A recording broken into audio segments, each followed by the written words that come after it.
ನಮಸ್ಕಾರ ಕೆಸಿ ನ್ಯೂಸ್ಗೆ ಸ್ವಾಗತ. ಮೊದಲಿಗೆ ನ್ಯೂಸ್ ಹೆಡ್ಲೈನ್ಸ್. ಕಾಸರಗೋಡು ಜಿಲ್ಲೆಯಲ್ಲಿ ಕೋವಿಡ್ ಸೋಂಕು ಹರಡುವಿಕೆ ಹೆಚ್ಚಳ, ಕಠಿಣ ಕ್ರಮಕ್ಕೆ ಮುಂದಾದ ಜಿಲ್ಲಾಡಳಿತ. 18 ವರ್ಷಕ್ಕಿಂತ ಕೆಳಗಿನವರು ಅನಗತ್ಯವಾಗಿ ಹೊರಗಡೆ ತಿರುಗಬಾರದೆಂದು ಎಚ್ಚರಿಕೆ. ಮಾಸ್ಕ್ ಕಡ್ಡಾಯವಾಗಿ ಬಳಸುವಂತೆ ಮಾಡಲು ಜಿಲ್ಲಾಧಿಕಾರಿಗಳಿಂದ ಸರ್ಕಾರಿ ಕಚೇರಿಗಳಿಗೆ ದಿಢೀರ್ ಭೇಟಿ. ಈ ಸಂದರ್ಭದಲ್ಲಿ ಅರ್ಧಂಬರ್ಧ ಮಾಸ್ಕ್ ಧರಿಸಿದ ಹಾಗೂ ಮಾಸ್ಕ್ ಧರಿಸದೇ ಇದ್ದ ಸಿಬ್ಬಂದಿಗಳಿಗೆ ಜಿಲ್ಲಾಧಿಕಾರಿಗಳಿಂದ ಖಡಕ್ ಎಚ್ಚರಿಕೆ. ಸ್ನಾನಕ್ಕೆಂದು ಸ್ನೇಹಿತರ ಜೊತೆ ಸಮುದ್ರಕ್ಕೆ ತೆರಳಿದ ಬಾಲಕ, ಕಡಲ ಅಲೆಗೆ ಸಿಲುಕಿ ದಾರುಣ ಅಂತ್ಯ ಕಂಡ ವಡಗರ ಮುಕ್ಕಿನ ಅಜ್ಮಲ್. ಗಂಟೆಗಳ ಕಾಲ ನಡೆಸಿದ ಕಾರ್ಯಾಚರಣೆಯಲ್ಲಿ ಮೃತದೇಹ ಪತ್ತೆ. ಮೊಬೈಲ್ ಕಸಿದು ಪರಾರಿಯಾಗಲು ಯತ್ನ, ಇಬ್ಬರು ಕದೀಮರನ್ನು ಹಿಡಿದು ಪೊಲೀಸರಿಗೊಪ್ಪಿಸಿದ ಊರವರು. ಮಂಜೇಶ್ವರದಲ್ಲಿ ನಡೆಯಿತು ಘಟನೆ. ಉಪ್ಪಳ ಕೈಕಂಬ ಸಮೀಪದ ಖಾಸಗಿ ಅಪಾರ್ಟ್ಮೆಂಟ್ನಿಂದ ತ್ಯಾಜ್ಯ ನೀರು ಹರಿದು ಬಾವಿ ನೀರು ಕಲುಷಿತವಾಗುತ್ತಿದೆ ಎಂದು ಆರೋಪಿಸಿ ಕ್ರಮಕ್ಕೆ ಒತ್ತಾಯಿಸಿ ಮಂಗಲ್ಪಾಡಿ ಗ್ರಾಮ ಪಂಚಾಯತ್ ಮುಂಭಾಗದಲ್ಲಿ ನಡೆಯಿತು ಸತ್ಯಾಗ್ರಹ. ಕುಡಿನೀರು ಸಂರಕ್ಷಣಾ ಕ್ರಿಯಾ ಸಮಿತಿ ಮುಂದಾಳತ್ವದಲ್ಲಿ ನಡೆದ ಹೋರಾಟದಲ್ಲಿ ಸಾರ್ವಜನಿಕರು ಭಾಗಿ. ವಾರ್ತೆಗಳು ವಿವರವಾಗಿ. ಕಾಸರಗೋಡು ಜಿಲ್ಲೆಯಲ್ಲಿ ಕೋವಿಡ್ ಸೋಂಕು ಹೆಚ್ಚಾಗುತ್ತಿರುವ ಹಿನ್ನೆಲೆಯಲ್ಲಿ ಕಠಿಣ ಕ್ರಮಕ್ಕೆ ಇದೀಗ ಮುಂದಾಗಿದೆ ಕಾಸರಗೋಡು ಜಿಲ್ಲಾಡಳಿತ. 18 ವರ್ಷಕ್ಕಿಂತ ಕೆಳಗಿನವರು ಅನಗತ್ಯವಾಗಿ ಹೊರಗಡೆ ತಿರುಗಾಡಬಾರದೆಂದು ಸೂಚಿಸಲಾಗಿದೆ. ಜತೆಗೆ ಜನಪ್ರತಿನಿಧಿಗಳು ಹಾಗೂ ಸಾರ್ವಜನಿಕ ಕ್ಷೇತ್ರದಲ್ಲಿ ಕಾರ್ಯನಿರ್ವಹಿಸುವವರು ಸ್ವಯಂ ಪ್ರೇರಿತವಾಗಿ ಕೋವಿಡ್ ತಪಾಸಣೆಗೊಳಗಾಗಬೇಕೆಂದು ವಿನಂತಿಸಲಾಗಿದೆ. ಜಿಲ್ಲೆಯಲ್ಲಿ ಕೋವಿಡ್ ಸೋಂಕಿತರ ಸಂಖ್ಯೆ ಹೆಚ್ಚಳವಾದ ಹಿನ್ನೆಲೆಯಲ್ಲಿ ನಿಯಂತ್ರಣಗಳನ್ನು ಕಠಿಣಗೊಳಿಸಲು ಜಿಲ್ಲಾಡಳಿತ ತೀರ್ಮಾನಿಸಿದೆ. ಮಾಸ್ಕ್, ಸಾಮಾಜಿಕ ಅಂತರ, ಗುಂಪು ಕೂಡುವ ವಿಷಯದಲ್ಲಿ ಕಾನೂನು ಉಲ್ಲಂಘಿಸುವವರ ವಿರುದ್ಧ ಪ್ರಕರಣ ದಾಖಲಿಸಲು ಜಿಲ್ಲಾಧಿಕಾರಿ ಡಾಕ್ಟರ್ ಡಿ ಸಜಿತ್ ಬಾಬು ಸೂಚನೆ ನೀಡಿದ್ದಾರೆ. ಕೋವಿಡ್ ವ್ಯಾಕ್ಸಿನೇಷನ್ ನೀಡುವುದರ ಜೊತೆಗೆ ತಪಾಸಣೆ ಬಿಗಿಗೊಳಿಸಲು ಸಭೆಯಲ್ಲಿ ತೀರ್ಮಾನ ಕೈಗೊಳ್ಳಲಾಯಿತು. ಚುನಾವಣೆಯ ಸಂದರ್ಭದಲ್ಲಿ ಮುಂದೆ ನಿಂತು ಕಾರ್ಯನಿರ್ವಹಿಸಿದ್ದ ರಾಜಕೀಯ ನಾಯಕರು, ಕಾರ್ಯಕರ್ತರು, ಪೋಲಿಂಗ್ ಏಜೆಂಟ್ಗಳು ಸಹಿತ ಇರುವವರು ಕೋವಿಡ್ ಟೆಸ್ಟ್ ನಡೆಸುವುದೋ ಸ್ವತಃ ಕ್ವಾರಂಟೈನ್ನಲ್ಲಿ ಕಳೆಯುವುದೋ ಮಾಡಬೇಕಾಗಿ ಜಿಲ್ಲಾಧಿಕಾರಿಗಳು ವಿನಂತಿಸಿದ್ದಾರೆ. 45 ವರ್ಷಕ್ಕಿಂತ ಮೇಲ್ಪಟ್ಟ ಎಲ್ಲರಿಗೂ ಕೋವಿಡ್ ವ್ಯಾಕ್ಸಿನೇಷನ್ ನೀಡುವುದಕ್ಕೆ ವೇಗ ನೀಡಲಾಗುವುದು. ಇದಕ್ಕಾಗಿ ಕೋವಿಡ್ ವ್ಯಾಕ್ಸಿನೇಷನ್ನನ್ನು ಬಸ್ ನಿಲ್ದಾಣದಲ್ಲೂ ರೈಲ್ವೆ നിൽദാണದಲ್ಲೂ നീಡಲು വിശേഷ സൗകര്യಗಳನ್ನು ഒದಗಿಸಲಾಗುವುದು. നമ്മൾ വിചാരിക്കാത്ത ഏരിയയിലൊക്കെ ഇത് സ്പ്രെഡ് ചെയ്യുന്നുണ്ട്. പ്രധാനമായിട്ട് ഞങ്ങൾ അതിൽ നിന്ന് മനസ്സിലാക്കിയിട്ടുള്ളത് ഒരുപാട് ആഘോഷങ്ങൾ ഇപ്പം നമ്മൾ കൂടുന്നുണ്ട്. കല്യാണ പാർട്ടികൾക്ക് ഒരുപാട് ആൾക്കാർ പങ്കെടുക്കുന്നുണ്ട്. കുട്ടികൾ ഒന്നും ശ്രദ്ധിക്കാതെ കളികളിലൊക്കെ ഏർപ്പെടുന്നുണ്ട്. ടൂർണമെൻറ്റുകൾ നടക്കുന്നുണ്ട്. അപ്പോൾ സർക്കാർ ഒരു റിലാക്സേഷൻ കൊണ്ടുവന്നപ്പോഴത്തേക്കും അത് മിസ്യൂസ് ചെയ്യുന്ന രീതിയിലേക്ക് കാര്യങ്ങൾ പോകുന്നുണ്ട്.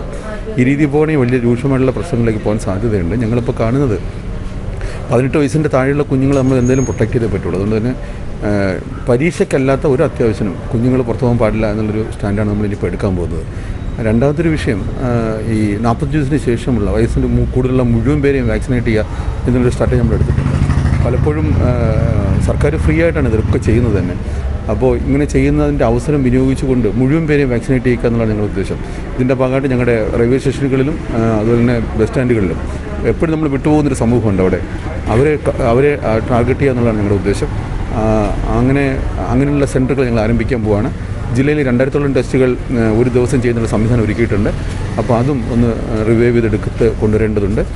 എന്തായാലും ഒരേ സമയം തന്നെ ടെസ്റ്റ് നടത്തി കൂടുതൽ ആൾക്കാരെ ഐഡൻറ്റിഫൈ ആൾക്കാരെ ക്വാറന്റൈൻ ചെയ്യുക, ഒപ്പം തന്നെ വാക്സിനേഷൻ വഴി ആൾക്കാരെ പ്രൊട്ടക്റ്റ് ചെയ്യുക. ഇതാണ് നമ്മൾ എടുക്കാൻ പോകുന്ന സ്ട്രാറ്റജി. ಆರೋಗ್ಯ ಇಲಾಖೆಯ ಎಲ್ಲ ಸಿಬ್ಬಂದಿಗಳು 2 ಡೋಸ್ ವ್ಯಾಕ್ಸಿನ್ ತೆಗೆದುಕೊಂಡಿರುವುದಾಗಿ ಡಿಎಂಒ ಹೇಳಿದ್ದಾರೆ. ಮೊದಲ ಹಂತದಲ್ಲಿ 1ನೇ ಡೋಸ್ ಸ್ವೀಕರಿಸಿದ ಸರ್ಕಾರಿ ಸಿಬ್ಬಂದಿಗಳು ಏಪ್ರಿಲ್ 13ರ ಮುಂಚಿತವಾಗಿ 2ನೇ ಡೋಸ್ ತೆಗೆಯಬೇಕೆಂದು ಸರ್ಕಾರ ಸೂಚಿಸಿದೆ. ಎಲ್ಲರೂ ಮಾಸ್ಕ್ ಧರಿಸುತ್ತಾರೆ, ಗುಂಪು ಗೂಡುವುದಿಲ್ಲವೆಂದು ಖಾತ್ರಿಗೊಳಿಸಲು ಸೆಕ್ಟರಲ್ ಮ್ಯಾಜಿಸ್ಟ್ರೇಟ್ಗಳ ಕಾರ್ಯ ಚಟುವಟಿಕೆಗಳನ್ನು ಚುರುಕುಗೊಳಿಸಲಾಗುವುದು. ಈ ಹಿನ್ನೆಲೆಯಲ್ಲಿ ಇದಕ್ಕೆ ಬ್ರೇಕ್ ಹಾಕಲು 18 ವರ್ಷಗಳಿಗಿಂತ ಕೆಳಗಿನವರು ಅನಗತ್ಯವಾಗಿ ಮನೆಯಿಂದ ಹೊರಗಡೆ ಬಂದು ತಿರುಗಾಡಬಾರದೆಂದು ಜಿಲ್ಲಾಧಿಕಾರಿಗಳು ಸೂಚಿಸಿದ್ದಾರೆ. News bureau, Kasaragod. ಜಿಲ್ಲೆಯಲ್ಲಿ ಕೋವಿಡ್ ನಿಯಂತ್ರಿಸಲು ಕಠಿಣ ಕಾನೂನುಗಳನ್ನು ಜಾರಿಗೊಳಿಸಿದ ಬೆನ್ನಲ್ಲೇ ಸರ್ಕಾರಿ ಕಚೇರಿಗಳಲ್ಲಿ ಮಾಸ್ಕ್ ಕಡ್ಡಾಯವಾಗಿ ಬಳಸುವಂತೆ ಮಾಡುವ ಉದ್ದೇಶದೊಂದಿಗೆ ಕರಪತ್ರಗಳೊಂದಿಗೆ ಜಿಲ್ಲಾಧಿಕಾರಿಗಳು ಸರ್ಕಾರಿ ಕಚೇರಿಗಳಿಗೆ ದಿಢೀರ್ ಭೇಟಿ ನೀಡಿದರು. ಈ ಸಂದರ್ಭದಲ್ಲಿ ಮಾಸ್ಕ್ ಅರ್ಧಂಬರ್ಧ ಹಾಗೂ ಹಾಕದೇ ಇದ್ದ ಸಿಬ್ಬಂದಿಗಳಿಗೆ ಜಿಲ್ಲಾಧಿಕಾರಿಗಳು ಖಡಕ್ ಎಚ್ಚರಿಕೆ ನೀಡಿದ್ದಾರೆ. ಸರ್ಕಾರಿ ಕಚೇರಿಗಳಲ್ಲಿ ಕೋವಿಡ್ ಮಾನದಂಡಗಳನ್ನು ಕಡ್ಡಾಯಗೊಳಿಸುವುದರ ಪ್ರಯುಕ್ತ ಕರಪತ್ರಗಳೊಂದಿಗೆ ತಿಳುವಳಿಕೆ ಮೂಡಿಸಲು ಸಿವಿಲ್ ಸ್ಟೇಷನ್ ಕಚೇರಿಗಳಿಗೆ ಖುದ್ದು ಜಿಲ್ಲಾಧಿಕಾರಿಗಳು ಭೇಟಿ ನೀಡಿದ್ದಾರೆ. ಕೋವಿಡ್ ಸೋಂಕು ಸರ್ಕಾರಿ ಕಚೇರಿಗಳಲ್ಲಿ ಹರಡುವ ಮುನ್ಸೂಚನೆ ಇರುವ ಹಿನ್ನೆಲೆಯಲ್ಲಿ ಮಾಸ್ಕ್ಗಳನ್ನು ಕಡ್ಡಾಯಗೊಳಿಸುವುದರ ಪ್ರಯುಕ್ತ ಜಿಲ್ಲಾಧಿಕಾರಿ ಡಾಕ್ಟರ್ ಡಿ ಸಜಿತ್ ಬಾಬು ಯಾವುದೇ ಮುನ್ಸೂಚನೆ ನೀಡದೆ ಕಚೇರಿಗೆ ಆಗಮಿಸಿದ್ದರು. ಈ ಸಂದರ್ಭದಲ್ಲಿ ಮಾಸ್ಕ್ ಹಾಕದೆ ಅರ್ಧ ಹಾಕಿ ಕಚೇರಿಗಳಲ್ಲಿ ಕುಳಿತವರಿಗೆ ಜಿಲ್ಲಾಧಿಕಾರಿಗಳು ಕಠಿಣ ಮುನ್ನೆಚ್ಚರಿಕೆ ನೀಡಿದ್ದಾರೆ. ಪ್ರತಿರೋಧ ಚುಚ್ಚುಮದ್ದು ತೆಗೆದಿದ್ದೇವೆ ಎಂಬ ಮಾತ್ರಕ್ಕೆ ಕೋವಿಡ್ ಅನ್ನು ಆಲಸ್ಯವಾಗಿ ಕಾಣಬಾರದು ಎಂಬುದಾಗಿ ಜಿಲ್ಲಾಧಿಕಾರಿಗಳು ತಿಳಿಸಿದ್ದಾರೆ. ಜಿಲ್ಲಾಧಿಕಾರಿ ಕಚೇರಿಯ ಎಲ್ಲ ಸೆಕ್ಷನ್ಗಳಿಗೂ ಜಿಲ್ಲಾಧಿಕಾರಿಗಳು ಭೇಟಿ ನೀಡಿದರು. ಜಿಲ್ಲಾ mass media officer Abdul Latif Madathil, deputy mass media officer Sayana, ಜಿಲ್ಲಾ information office assistant editor PP Vinesh ಜಿಲ್ಲಾಧಿಕಾರಿಗಳಿಗೆ ಸಾಥ್ ನೀಡಿದ್ದಾರೆ. ಸರಿಯಾದ ಕ್ರಮದಲ್ಲಿ ಮಾಸ್ಕ್ ಧರಿಸುವಿಕೆ, ಸಾಮಾಜಿಕ ಅಂತರ ಪಾಲನೆ, ಸಿಬ್ಬಂದಿಗಳು ಕೋವಿಡ್ ಮಾನದಂಡಗಳನ್ನು ಪಾಲಿಸುವ ಬಗ್ಗೆ ಖಾತ್ರಿಗೊಳಿಸುವ ಸಲುವಾಗಿ ಎಲ್ಲ ಕಚೇರಿಗಳಲ್ಲೂ ನೋಡಲ್ ಆಫೀಸರ್ಗೆ ಜವಾಬ್ದಾರಿ ನೀಡಬೇಕು ಮೊದಲಾದ ಸೂಚನೆಗಳನ್ನು ಜಿಲ್ಲಾಧಿಕಾರಿಗಳು ಈ ಸಂದರ್ಭದಲ್ಲಿ ನೀಡಿದ್ದಾರೆ. News bureau, Kasaragod. ಸ್ನಾನಕ್ಕೆಂದು ಸಮುದ್ರಕ್ಕೆ ಗೆಳೆಯರೊಂದಿಗೆ ತೆರಳಿದ್ದ ವೇಳೆ ಅಲೆಗಳ ಮಧ್ಯೆ ಕಣ್ಮರೆಯಾದ ವಡಗರ ಮುಕ್ಕಿನ ಸಕ್ರಿಯ ಎಂಬವರ ಮಗ ಅಜ್ಮಲ್ನ ಮೃತದೇಹ ಪತ್ತೆಯಾಗಿದೆ. ಕರಾವಳಿ ಪೊಲೀಸರು ಹಾಗೂ ಅಗ್ನಿಶಾಮಕ ದಳ ಹುಡುಕುತ್ತಿದ್ದ ಸಂದರ್ಭದಲ್ಲಿ ಮೃತದೇಹ ಸಿಕ್ಕಿದೆ. ಕಡಲ ಅಲೆಗಳ ರಭಸಕ್ಕೆ ಕಣ್ಮರೆಯಾಗಿದ್ದ ವಡಗರ ಮುಕ್ಕಿನ ಸಕ್ರಿಯ ಎಂಬವರ ಪುತ್ರ ಅಜ್ಮಲ್ನ ಮೃತದೇಹ ಪತ್ತೆ ಹಚ್ಚಲಾಗಿದೆ. ಗುರುವಾರ ಸಂಜೆ ಸ್ನೇಹಿತರ ಜೊತೆ ಸ್ನಾನಕ್ಕೆಂದು ತೆರಳಿದ್ದ ವೇಳೆ ಘಟನೆ ನಡೆದಿದೆ. ಈ ವೇಳೆ ಸಮುದ್ರಕ್ಕೆ ಸ್ನಾನಕ್ಕಾಗಿ ಇಳಿದಿದ್ದ ಅಜ್ಮಲ್ ತೆರೆಗಳ ಮಧ್ಯೆ ನಾಪತ್ತೆಯಾಗಿದ್ದ. ಈ ವೇಳೆ ಈತನೊಂದಿಗೆ 6 ಮಂದಿ ಗೆಳೆಯರು ಸಹ ಇದ್ದರು. ಕರಾವಳಿ ಪೊಲೀಸರು ಹಾಗೂ ಅಗ್ನಿಶಾಮಕ ದಳದವರು ಅಜ್ಮಲ್ಗಾಗಿ ಹುಡುಕಾಟ ನಡೆಸುತ್ತಿದ್ದ ಸಂದರ್ಭದಲ್ಲಿ ಮೃತದೇಹ ಪತ್ತೆ ಹಚ್ಚಲಾಗಿದೆ. ಹೊಸದುರ್ಗ ಸರ್ಕಾರಿ ಹೈಯರ್ ಸೆಕೆಂಡರಿ ಶಾಲೆಯ 9ನೇ ತರಗತಿಯ ವಿದ್ಯಾರ್ಥಿಯಾಗಿದ್ದಾನೆ ಅಜ್ಮಲ್. News bureau, Kasaragod. ಅನ್ಯ ರಾಜ್ಯದ ಕಾರ್ಮಿಕನೋರ್ವನ ಕೈಯಿಂದ ಮೊಬೈಲ್ ಕಸಿದು ಪರಾರಿಯಾಗುತ್ತಿದ್ದ ವೇಳೆ ಊರವರೇ ಕೈಯಾರೆ ಹಿಡಿದು 2 ಖದೀಮರನ್ನು ಮಂಜೇಶ್ವರ ಪೊಲೀಸರಿಗೊಪ್ಪಿಸಿದ್ದಾರೆ. ಉಪ್ಪಳ ನಿವಾಸಿ ಅಬ್ದುಲ್ ರೌಫ್ ಯಾನೆ ಮೀಸೆ ರೌಫ್ ಹಾಗೂ ಕಲ್ಲಿಕೋಟೆಯ ವಡಗರ ತೊಟ್ಟಿಲ್ ಪಾಲಂ ನಿವಾಸಿ ಶೈಜು ಯಾನೆ ಶಿಜು ಬಂಧಿತ ಆರೋಪಿಗಳಾಗಿದ್ದಾರೆ. ಇದೀಗ ಪೊಲೀಸರು ಇವರ ತೀವ್ರ ವಿಚಾರಣೆಯನ್ನು ಮುಂದುವರೆಸಿದ್ದು ಶುಕ್ರವಾರ ನ್ಯಾಯಾಲಯಕ್ಕೆ ಹಾಜರುಪಡಿಸಿದ್ದಾರೆ. ಅನ್ಯ ರಾಜ್ಯದ ಕಾರ್ಮಿಕನೋರ್ವನ ಕೈಯಿಂದ ಮೊಬೈಲ್ ಕಸಿದು ಪರಾರಿಯಾಗುತ್ತಿದ್ದ 2 ಕುಖ್ಯಾತ ಕಳ್ಳರನ್ನು ಊರವರು ಸೆರೆ ಹಿಡಿದು ಮಂಜೇಶ್ವರದ ಪೊಲೀಸರಿಗೊಪ್ಪಿಸಿದ್ದಾರೆ. ಮಂಜೇಶ್ವರ ರಾಗಂ ಜಂಕ್ಷನ್ನ ರಸ್ತೆ ಬದಿಯಲ್ಲಿ ಮೊಬೈಲ್ನೊಂದಿಗೆ ನಿಂತಿದ್ದ ಅನ್ಯ ರಾಜ್ಯದ ಕಾರ್ಮಿಕನ ಬಳಿ ಬೈಕಿನಲ್ಲಿ ಆಗಮಿಸಿದ 2 ಖದೀಮರು ಕರೆ ಮಾಡಲೆಂದು ಫೋನ್ ಕೇಳಿದ್ದಾರೆ. ಈ ವೇಳೆ ನೀಡಿದ ಫೋನ್ನೊಂದಿಗೆ ಪರಾರಿಯಾಗುತ್ತಿದ್ದ ಮಧ್ಯೆ ಅನ್ಯ ರಾಜ್ಯದ ಕಾರ್ಮಿಕ ಈ 2ರಲ್ಲಿ ಓರ್ವನ ಶರ್ಟನ್ನು ಹಿಡಿದೆಳೆಯುವ ಸಂದರ್ಭದಲ್ಲಿ ಬೈಕ್ ಮಗುಚಿದೆ. ತಕ್ಷಣ ಸ್ಥಳದಲ್ಲಿದ್ದವರು ಆಗಮಿಸಿ ಬೈಕಿನಲ್ಲಿದ್ದ 2ರನ್ನು ಸೆರೆ ಹಿಡಿದು ಮಂಜೇಶ್ವರ ಪೊಲೀಸರಿಗೊಪ್ಪಿಸಿದ್ದಾರೆ. ಉಪ್ಪಳ ನಿವಾಸಿ ಅಬ್ದುಲ್ ರೌಫ್ ಯಾನೆ ಮೀಸೆ ರೌಫ್ ಹಾಗೂ ಕಲ್ಲಿಕೋಟೆಯ ವಡಗರ ತೊಟ್ಟಿಲ್ ಪಾಲಂ ನಿವಾಸಿ ಶೈಜು ಯಾನೆ ಶಿಜು ಬಂಧಿತ ಆರೋಪಿಗಳು. ಸೆರೆಗೀಡಾದ 2ರು ಹಲವಾರು ಪ್ರಕರಣಗಳ ಆರೋಪಿಯಾಗಿದ್ದು, ಇದಕ್ಕೂ ಮುಂಚೆ ಹಲವೆಡೆ ಕಳವು ನಡೆಸಿದ ಪ್ರಕರಣಗಳಲ್ಲಿ ಇವರು ಭಾಗಿಯಾಗಿರುವುದಾಗಿ ಪೊಲೀಸರು ತಿಳಿಸಿದ್ದಾರೆ. ಕಳೆದ ಕೆಲವು ತಿಂಗಳಿನಿಂದ ಮಂಜೇಶ್ವರ ಉಪ್ಪಳ ಪರಿಸರಗಳಲ್ಲಿ ವ್ಯಾಪಾರ ಕೇಂದ್ರಗಳಲ್ಲಿ ವ್ಯಾಪಕ ಕಳ್ಳತನ ನಡೆಯುತ್ತಿದ್ದು, ಇದರ ದೃಶ್ಯಗಳು ಸಿಸಿ ಕ್ಯಾಮೆರಾಗಳಲ್ಲೂ ಸೆರೆಯಾಗಿತ್ತು. ಸಿಸಿ ಕ್ಯಾಮೆರಾದಲ್ಲಿ ಸೆರೆಯಾದ ಕಳ್ಳರ ದೃಶ್ಯಗಳು ಇದೀಗ ಊರವರು ಸೆರೆ ಹಿಡಿದುಕೊಟ್ಟಿರುವ ಕಳ್ಳರಿಗೂ ಹೋಲಿಕೆಯಾಗುತ್ತಿರುವುದಾಗಿ ವ್ಯಾಪಾರಿಗಳು ಹೇಳುತ್ತಿದ್ದಾರೆ. ಪೊಲೀಸರು ಕೂಡ ಸೆರೆಗೀಡಾದ ಕಳ್ಳರನ್ನು ಇದೀಗ ಹೆಚ್ಚಿನ ತನಿಖೆಗೊಳಪಡಿಸಿದ್ದು ವಿಚಾರಣೆ ಮುಂದುವರೆದಿದೆ. ಜತೆಗೆ ಕಳವು ನಡೆದ ಅಂಗಡಿಗಳ ಮಾಲೀಕರನ್ನು ಕೂಡ ಕರೆಸಿ ಕಳ್ಳರ ಬಗ್ಗೆ ಹೆಚ್ಚಿನ ಮಾಹಿತಿ ಕಲೆ ಹಾಕಲಾಗುತ್ತಿದೆ. ಈ ಮಧ್ಯೆ ಸೆರೆಗೀಡಾದ ಆರೋಪಿಗಳನ್ನು ಶುಕ್ರವಾರ ನ್ಯಾಯಾಲಯಕ್ಕೆ ಹಾಜರುಪಡಿಸಲಾಗಿದೆ. Abdul Rehman Udyavar, news bureau, Manjeshwar. ಉಪ್ಪಳದ ಕೈಕಂಬದ ಬಳಿ ಖಾಸಗಿ ಅಪಾರ್ಟ್ಮೆಂಟಿನಿಂದ ತ್ಯಾಜ್ಯ ನೀರು ಹರಿದು ಬಾವಿ ನೀರು ಕಲುಷಿತವಾಗುತ್ತಿದೆ ಎಂದು ಆರೋಪಿಸಿ ಕ್ರಮಕ್ಕೆ ಒತ್ತಾಯಿಸಿ ಮಂಗಲ್ಪಾಡಿ ಗ್ರಾಮ ಪಂಚಾಯತ್ನ ಮುಂಭಾಗದಲ್ಲಿ ಸತ್ಯಾಗ್ರಹ ಹೋರಾಟ ನಡೆಯಿತು. ಕುಡಿನೀರು ಸಂರಕ್ಷಣಾ ಕ್ರಿಯಾ ಸಮಿತಿಯ ಮುಂದಾಳತ್ವದಲ್ಲಿ ಹೋರಾಟ ಜರುಗಿತು. ಉಪ್ಪಳದ ಕೈಕಂಬದಲ್ಲಿರುವ ಖಾಸಗಿ ಅಪಾರ್ಟ್ಮೆಂಟ್ನಿಂದಿರುವ ತ್ಯಾಜ್ಯ ನೀರು ಪಾಳು ಬಾವಿಗೆ ಹರಿಯ ಬಿಡಲಾಗುತ್ತಿದೆ ಎಂಬ ಆರೋಪವಿದ್ದಿದೆ. ಇದರಿಂದ ಸ್ಥಳೀಯ ನಿವಾಸಿಗಳ ಬಾವಿಯ ನೀರು ಕಲುಷಿತವಾಗುತ್ತಿದೆ ಎಂದು ಹೇಳಲಾಗಿದೆ. ಈ ಸಂಬಂಧ ಹಲವು ವರ್ಷಗಳಿಂದ ಮಂಗಲ್ಪಾಡಿಯ ಪಂಚಾಯತ್ ಆಡಳಿತ ಸಮಿತಿಗೂ ಸಂಬಂಧಿತ ಇಲಾಖಾ ಅಧಿಕಾರಿಗಳಿಗೂ ದೂರು ನೀಡಲಾಗಿತ್ತು. ಆದರೂ ಅಧಿಕಾರಿಗಳು ಯಾವುದೇ ಕ್ರಮ ಜರುಗಿಸಿಲ್ಲವೆಂದು ಅಸಮಾಧಾನ ವ್ಯಕ್ತಪಡಿಸಿದ್ದಾರೆ. ಅಧಿಕಾರಿಗಳ ಈ ನಿರ್ಲಕ್ಷ್ಯ ನೀತಿಯನ್ನು ಖಂಡಿಸಿ ಫ್ಲಾಟ್ ತ್ಯಾಜ್ಯ ನೀರಿನ ವಿರುದ್ಧ ಕುಡಿಯುವ ನೀರು ಸಂರಕ್ಷಣಾ ಕ್ರಿಯಾ ಸಮಿತಿಯ ಮುಂದಾಳತ್ವದಲ್ಲಿ ಸ್ಥಳೀಯರು ಏಕದಿನ ಸತ್ಯಾಗ್ರಹ ಹೋರಾಟ ನಡೆಸಿದರು. ಮಂಗಲ್ಪಾಡಿ ಪಂಚಾಯತ್ ಮುಂಭಾಗದಲ್ಲಿ ನಡೆದ ಹೋರಾಟವನ್ನು ಜಿಲ್ಲಾ ಪರಿಸರ ಸಂರಕ್ಷಣಾ ಸಮಿತಿ ಅಧ್ಯಕ್ಷ ಅಡ್ವೊಕೇಟ್ ಟಿ.ವಿ. ರಾಜೇಂದ್ರ ಉದ್ಘಾಟಿಸಿದರು. കൊറോണയേക്കാൾ ആൾക്കാർ മരിക്കുന്നത് മലിനജലം കുടിച്ചിട്ടാണ്.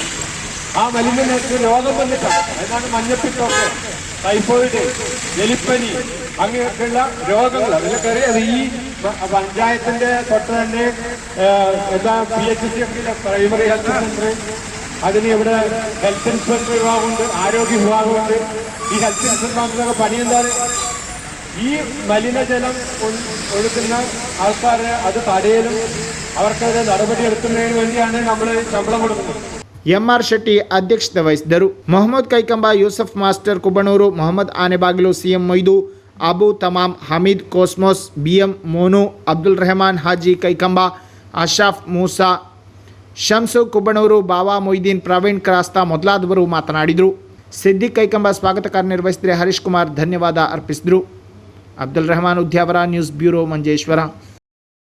ಕಾഞ്ഞങ്ങാಡಿನ ಆವಿಕರ ಬಳಿ ಹಸನ್ ಕುಂಞಿ ಎಂಬವರ ಮನೆಯಲ್ಲಿ ಕಳ್ಳತನ ನಡೆದಿದೆ. ಮನೆಯವರು ಆಸ್ಪತ್ರೆಗೆ ತೆರಳಿದ್ದ ಸಂದರ್ಭದಲ್ಲಿ ಖದೀಮರು ತಮ್ಮ ಕೈಚಳಕ ತೋರಿಸಿರುವುದು ಪ್ರಾಥಮಿಕ ತನಿಖೆಯಿಂದ ವ್ಯಕ್ತವಾಗಿದೆ. ಹೊಸದುರ್ಗ ಪೊಲೀಸರು ಇದೀಗ ಕಳ್ಳರ ಪತ್ತೆಗೆ ಶೋಧ ಕಾರ್ಯ ಮುಂದುವರೆಸಿದ್ದಾರೆ.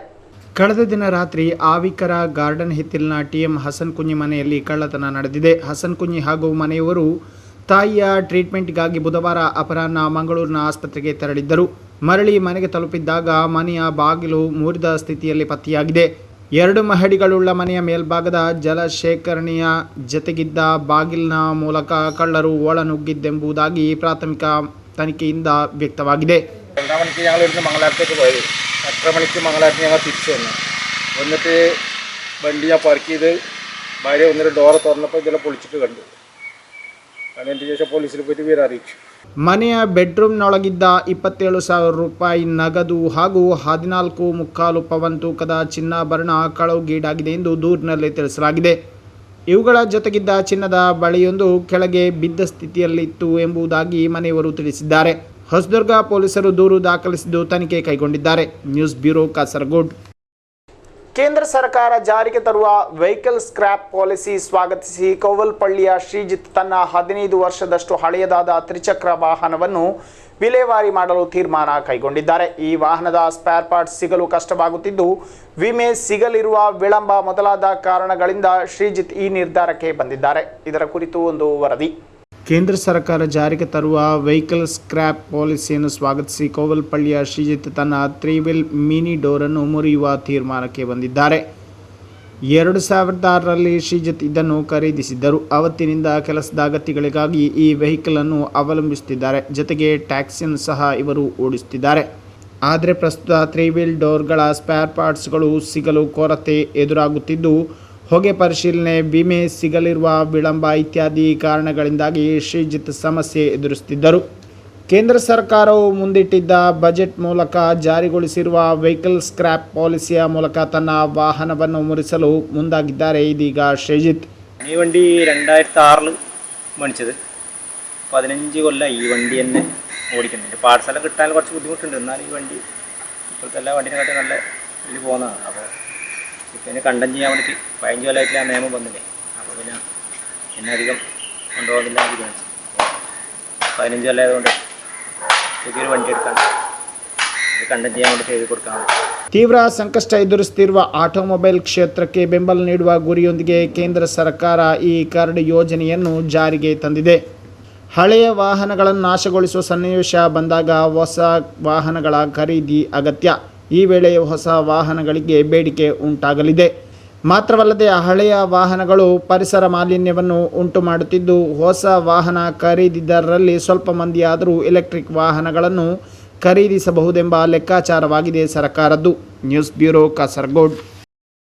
ಹಕ್ಕು ಚಲಾಯಿಸಲು ಆಗಮಿಸಿದ ಅಂಗವಿಕಲರಿಗೆ ಜಿಲ್ಲಾಧಿಕಾರಿಗಳು ಕುಳಿತುಕೊಳ್ಳಲು ಸಹ ವ್ಯವಸ್ಥೆ ನೀಡಿಲ್ಲವೆಂದು ಕಾಸರಗೋಡು ಕ್ಷೇತ್ರದ UDF ಅಭ್ಯರ್ಥಿ ಎನ್ಎ ನೆಲ್ಲಿಕುನ್ನು ದೂರು ನೀಡಿದ್ದಾರೆ. ಜಿಲ್ಲಾಧಿಕಾರಿಗಳ ವಿರುದ್ಧ ಕ್ರಮಕ್ಕೆ ಒತ್ತಾಯಿಸಿ ಕೇಂದ್ರ ಚುನಾವಣಾ ಕಮಿಷನರ್ ಸುನಿಲ್ ಅರೋರಾ ಹಾಗೂ ರಾಜ್ಯ ಚುನಾವಣಾ ಕಮಿಷನರ್ ಟಿಕಾರಾಂ ಮೀಣಾ ಅವರಿಗೆ ದೂರು ನೀಡಿದ್ದಾರೆ. ಕಳೆದ ವಿಧಾನಸಭಾ ಚುನಾವಣೆಯಲ್ಲಿ ಕಾಸರಗೋಡು ಕ್ಷೇತ್ರದ 113ನೇ ಸಂಖ್ಯೆಯ ಮತಗಟ್ಟೆಯಲ್ಲಿ ಅಂಗವಿಕಲರಿಗೆ ಕುಳಿತುಕೊಳ್ಳಲು ಆಸನದ ವ್ಯವಸ್ಥೆ ಕಲ್ಪಿಸಲಿಲ್ಲವೆಂದು ಶಾಸಕ ಎನ್ಎ ನೆಲ್ಲಿಕುನ್ನು ದೂರು ನೀಡಿದ್ದಾರೆ. ಈ ವಿಷಯವನ್ನು ಪ್ರಿಸೈಡಿಂಗ್ ಆಫೀಸರ್ಗೆ ತಿಳಿಸಿದಾಗ ಅಂತಹ ಒಂದು ಕ್ರಮದ ಅಗತ್ಯವಿಲ್ಲವೆಂದು ಜಿಲ್ಲಾಧಿಕಾರಿಗಳು ಸೂಚಿಸಿದ್ದಾರೆ ಎಂದು, ಅಂಗವಿಕಲರಿಗೆ ಪ್ರಿಸೈಡಿಂಗ್ ಆಫೀಸರ್ ನೀಡಿದ್ದ ಸೌಲಭ್ಯವನ್ನು ಜಿಲ್ಲಾಧಿಕಾರಿಗಳ ಆದೇಶದ ಪ್ರಕಾರ ಇಲ್ಲವಾಗಿಸಲಾಗಿದೆ ಎಂಬುದು ತನಿಖೆ ವೇಳೆ ಪತ್ತೆ ಹಚ್ಚಲಾಗಿದೆ ಎಂದು ಅವರು ದೂರಿನಲ್ಲಿ ತಿಳಿಸಿದ್ದಾರೆ. ಜಿಲ್ಲಾಧಿಕಾರಿಗಳ ಈ ಕ್ರಮವು ಹಲವು ಅಂಗವಿಕಲರನ್ನು ಸಂಕಷ್ಟಕ್ಕೆ ಈಡು ಮಾಡಿತ್ತು. ಭಾರತದ ಸಂವಿಧಾನ, ಚುನಾವಣಾ ಆಯೋಗದ ಸೂಚನೆಗಳನ್ನು ಪಾಲಿಸದ ಜಿಲ್ಲಾಧಿಕಾರಿಗಳ ವಿರುದ್ಧ ಕಠಿಣ ಕ್ರಮ ಕೈಗೊಳ್ಳಬೇಕೆಂದು ಶಾಸಕ ಎನ್ಎ ನೆಲ್ಲಿಕುನ್ನು ಒತ್ತಾಯಿಸಿದ್ದಾರೆ. ಈ ಸಂಬಂಧ ಅವರು ಕೇಂದ್ರ ಚುನಾವಣಾ ಕಮಿಷನರ್ ಸುನಿಲ್ ಅರೋರಾ ಹಾಗೂ ರಾಜ್ಯ ಚುನಾವಣಾ ಕಮಿಷನರ್ ಟಿಕಾರಾಂ ಮೀಣಾ ಅವರಿಗೂ ದೂರು ನೀಡಿದ್ದಾರೆ. News bureau, Kasaragod. ಕೊನೆಗೆ ಮತ್ತೊಮ್ಮೆ ವಾರ್ತೆಗಳ ಮುಖ್ಯಾಂಶಗಳು. ಕಾಸರಗೋಡು ಜಿಲ್ಲೆಯಲ್ಲಿ ಕೋವಿಡ್ ಸೋಂಕು ಹರಡುವಿಕೆ ಹೆಚ್ಚಳ, ಕಠಿಣ ಕ್ರಮಕ್ಕೆ ಮುಂದಾದ ಜಿಲ್ಲಾಡಳಿತ. 18 ವರ್ಷಕ್ಕಿಂತ ಕೆಳಗಿನವರು ಅನಗತ್ಯವಾಗಿ ಹೊರಗಡೆ ತಿರುಗಬಾರದೆಂದು ಎಚ್ಚರಿಕೆ. ಮಾಸ್ಕ್ ಕಡ್ಡಾಯವಾಗಿ ಬಳಸುವಂತೆ ಮಾಡಲು ಜಿಲ್ಲಾಧಿಕಾರಿಗಳಿಂದ ಸರ್ಕಾರಿ ಕಚೇರಿಗಳಿಗೆ ದಿಢೀರ್ ಭೇಟಿ. ಈ ಸಂದರ್ಭದಲ್ಲಿ ಅರ್ಧಂಬರ್ಧ ಮಾಸ್ಕ್ ಧರಿಸಿದ ಹಾಗೂ ಮಾಸ್ಕ್ ಧರಿಸದೇ ಇದ್ದ ಸಿಬ್ಬಂದಿಗಳಿಗೆ ಜಿಲ್ಲಾಧಿಕಾರಿಗಳಿಂದ ಖಡಕ್ ಎಚ್ಚರಿಕೆ. ಸ್ನಾನಕ್ಕೆಂದು ಸ್ನೇಹಿತರ ಜೊತೆ ಸಮುದ್ರಕ್ಕೆ ತೆರಳಿದ ಬಾಲಕ, ಕಡಲ ಅಲೆಗೆ ಸಿಲುಕಿ ದಾರುಣ ಅಂತ್ಯ ಕಂಡ ವಡಗರ ಮುಕ್ಕಿನ ಅಜ್ಮಲ್. ಗಂಟೆಗಳ ಕಾಲ ನಡೆಸಿದ ಕಾರ್ಯಾಚರಣೆಯಲ್ಲಿ ಮೃತದೇಹ ಪತ್ತೆ. ಮೊಬೈಲ್ ಕಸಿದು ಪರಾರಿಯಾಗಲು ಯತ್ನ, ಇಬ್ಬರು ಕದೀಮರನ್ನು ಹಿಡಿದು ಪೊಲೀಸರಿಗೊಪ್ಪಿಸಿದ ಊರವರು. ಮಂಜೇಶ್ವರದಲ್ಲಿ ನಡೆಯಿತು ಘಟನೆ. ಉಪ್ಪಳ ಕೈಕಂಬ ಸಮೀಪದ ಖಾಸಗಿ ಅಪಾರ್ಟ್ಮೆಂಟ್ನಿಂದ ತ್ಯಾಜ್ಯ ನೀರು ಹರಿದು ಬಾವಿ ನೀರು ಕಲುಷಿತವಾಗುತ್ತಿದೆ ಎಂದು ಆರೋಪಿಸಿ ಕ್ರಮಕ್ಕೆ ಒತ್ತಾಯಿಸಿ ಮಂಗಲ್ಪಾಡಿ ಗ್ರಾಮ ಪಂಚಾಯತ್ ಮುಂಭಾಗದಲ್ಲಿ ನಡೆಯಿತು ಸತ್ಯಾಗ್ರಹ. ಕುಡಿನೀರು ಸಂರಕ್ಷಣಾ ಕ್ರಿಯಾ ಸಮಿತಿ ಮುಂದಾಳತ್ವದಲ್ಲಿ ನಡೆದ ಹೋರಾಟದಲ್ಲಿ ಸಾರ್ವಜನಿಕರು ಭಾಗಿ. ಮನಸ್ಸು ಪರಿಶುದ್ಧವಾಗಿದ್ದರೆ ಸಂತೋಷ ನೆರಳಿನಂತೆ ನಮ್ಮನ್ನು ಹಿಂಬಾಲಿಸುತ್ತದೆ. ಇದು ಭಗವಾನ್ ಬುದ್ಧ ಹೇಳಿದ ಮಾತು ಎಂದು ಹೇಳುತ್ತಾ ಇಲ್ಲಿಗೆ ಇಂದಿನ ವಾರ್ತಾ ಪ್ರಸಾರ ಮುಕ್ತಾಯವಾಯಿತು. ಮುಂದಿನ ವಾರ್ತೆಗಳೊಂದಿಗೆ ಮತ್ತೆ ಭೇಟಿಯಾಗೋಣ. ವಂದನೆಗಳು.